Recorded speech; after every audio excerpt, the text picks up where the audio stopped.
Good afternoon, everyone. Article 13, you heard about this a few months ago in Europe. The final vote taking place as I'm making the video right now. But what does that mean for you or us on the planet having a free internet?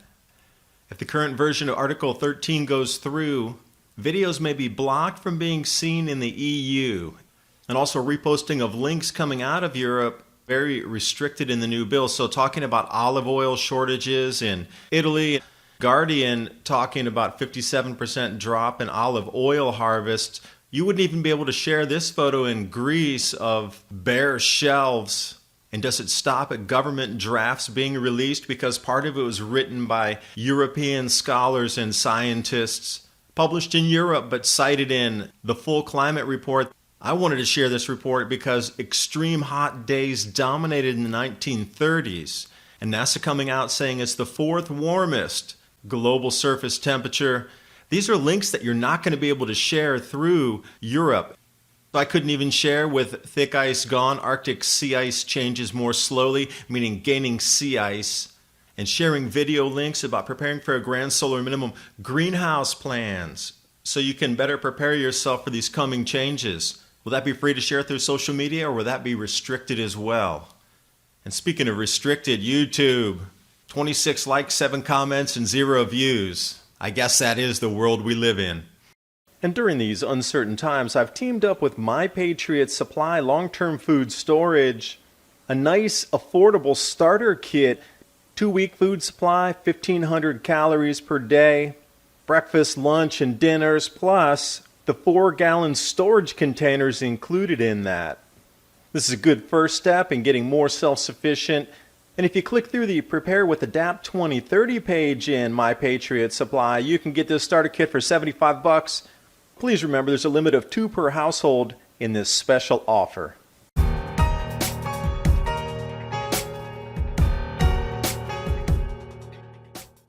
And if you have a couple of hours free, Thursday nights, 10 p.m. to midnight, Studio A, Revolution Radio.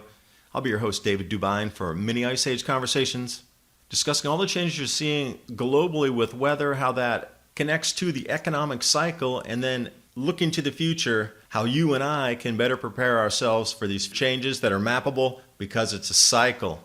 The grand solar minimum's here again. And as I talked about, as the weather gets more intense, they're going to try to look for ways to stifle communication between people. You've seen an enormous amount of crackdown across social media in terms of voices and narrative content.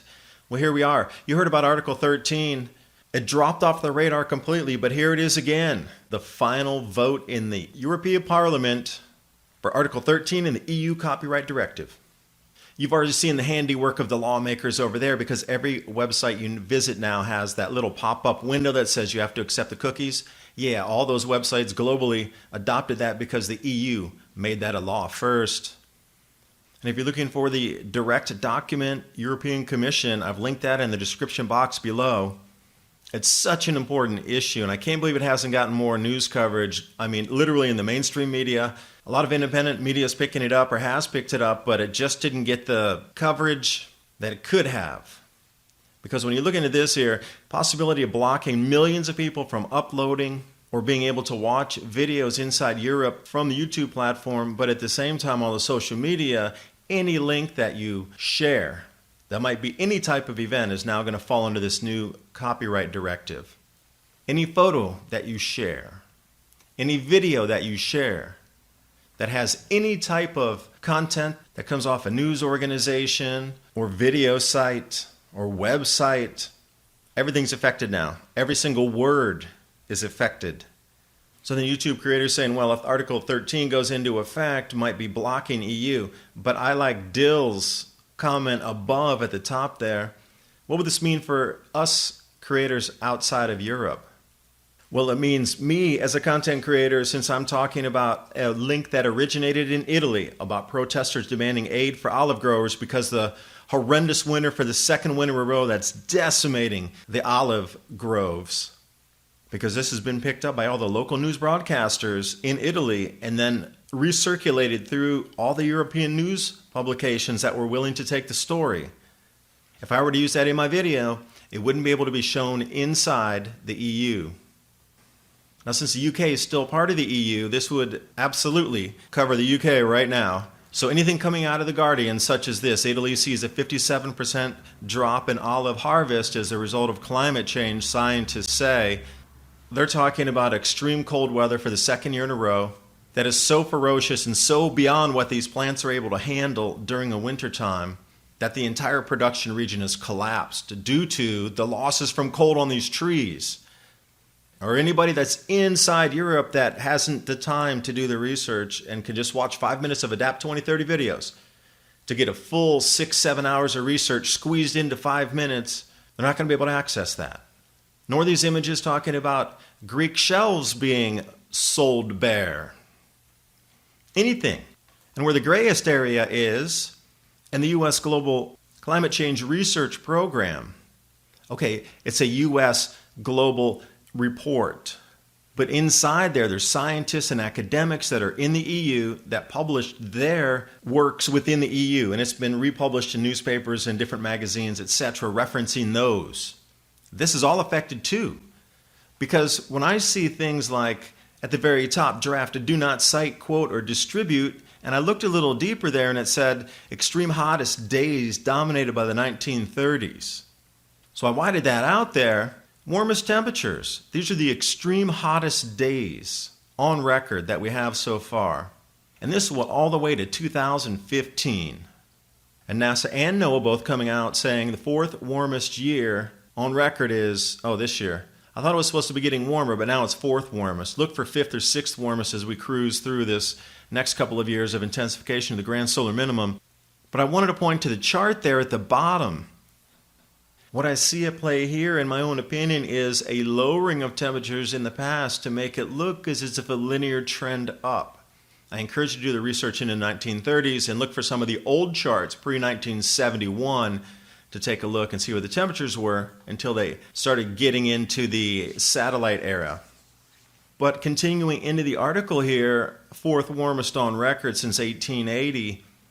Not only is it interesting that NASA finds Asian glaciers slowed their ice loss, and on the bottom there, with thick ice gone, Arctic sea ice changes more slowly. So the new excuse for growing sea ice is the thicker stuff is gone, so it's spreading out to cover more area. And then these sea ice assessments, this gets into cross-continental cooperation here. Danish Meteorological Institute, Norway as well, they're feeding data back into the total whole sum of how much sea ice is up there on their observations. But this comes out of the EU, and that takes us right back into the gray area of Article 13 and what you can share as links coming out of the EU. Will government reports still be free to use? And what about the ice tsunamis up on Lake Erie? That's in the United States reporting news, but because The Guardian got it from a blogger, and then it's inside The Guardian, now where does this fall in the EU Copyright Directive or any other major publication that would have picked it up? France, Germany, Belgium, whatever. Croatia, they're all right in there in the EU. So where does that? Well, now who owns the rights to it? And then just even simply commenting on ice tsunamis, which is incredibly rare. Second year in a row, by the way, of ice tsunamis. What about the Russian news publications that are talking about Russia pulling back its exports on wheat? The rest of the world's going to need to find the supply that they used to sell. And then that in turn was also picked up by all these news publications inside Europe and put into their title headlines in those same publications. Back into Article 13, can you share that? Because this USDA Foreign Agricultural Service report talking about China, total grain production down. They should be expanding, but why is it down, down, down? This brings us back into the Global Agricultural Information Network because the information originating out of European nations also falls under Article 13. So where does it go? Even with the grain reports that we're going to be getting. Because I wanted to tell you that world production has peaked on the yield for wheat. We're actually consuming more than we can produce. And as we move forward in the grand solar minimum, all the grain crops are going to be affected. All of it. Rye, sorghum, wheat, buckwheat, barley, and then eventually corn and soy and rice. So I would predict wheat yields down again next year and then down again the next year, and it'll just be a step down through 2030.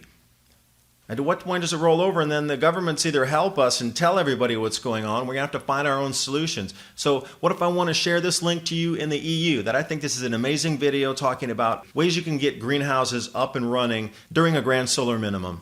Excellent couple hours of your time. Patrick from Breakaway Homesteader and Brad, Full Spectrum Survival. Am I going to be able to share that in Europe? So basically there's two choices in the world. The companies come together and say, nope, we're just going to completely cut off Europe from any type of social media flow at all. Cut off, because we don't want to risk any of the copyright infringement that the AI technology is not even there to look for yet inside millions and millions of hours being uploaded across these venues planet-wide. I personally feel it's part of the control mechanism setting in place a little bit early to stem the flow of information about all these grand solar minimum effects. I'm going to continue with my own website here, oilseedcrops.org. I'm going to put on my own information. I've already started uploading written content because at the end, the very basic skill you're going to need again, everybody's going to have to learn it, how to grow your own food, or after you grow it, how are you going to store all that food? Not only do they have the long-term food storage that you can buy, as you saw in the advertisement in the beginning of the video, but they also have dehydrators and how-to guides that are available there. And every purchase helps keep Adapt 2030 on the air, as well as TrueLeafMarket.com. These are the heirloom and organic seeds. The planting season's coming up. It's a great time to start to learn how to practice. Now, even if you don't buy anything from True Leaf, they still have guides on there on how to get sprouts started in case you want to learn to do that, or windowsill gardening. There's all types of free how-tos inside there to improve your gardening, learn how to grow vegetables, get something out of the ground, because this is going to be an essential skill moving forward. I do thank you for watching.